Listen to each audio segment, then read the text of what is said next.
आगे बढ़ेंगे और खबर शामिल करेंगे मोहम्मद सखावत की रिपोर्ट के मुताबिक, जहां पर स्टूडेंट काउंसिल इंतखाबात करवाए गए। गवर्नमेंट पंजाब की तरफ से स्कूल में स्टूडेंट्स काउंसिल के इलेक्शन करवाए गए। गवर्नमेंट ऑफ पंजाब की तरफ से 16 मई बरोज जुमेरात government girls high school 53 TDA Bhakkar में स्टूडेंट्स काउंसिल के शफाफ इलेक्शन मुनक्किद करवाए गए, जिसमें प्रिजाइडिंग ऑफिसर APO और PO के ड्यूटी स्कूल के स्टाफ मेंबरान ने एहसन तरीके से अदा की।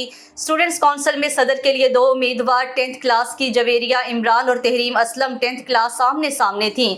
नायब सदर के लिए हदीका 9th क्लास और महरीन असलम 9th क्लास नामजद हुई। जनरल सेक्रेटरी के लिए अफशा उमर 8th क्लास और फरवा बीबी 8th क्लास की तालिबात के दरमियान मुकाबला हुआ। स्कूल इंतजामिया की तरफ से साफ शफाफ इंतखाबात मुनक्किद करवाने के लिए 2 पोलिंग बूथ बनाए गए। वोटिंग के दौरान उम्मीदवारान की तरफ से मुख्तलिफ एजेंट्स भी बिठाए गए, जिन्होंने अपनी जिम्मेदारियां भरपूर और पुरअमन तरीके से सरअंजाम दी।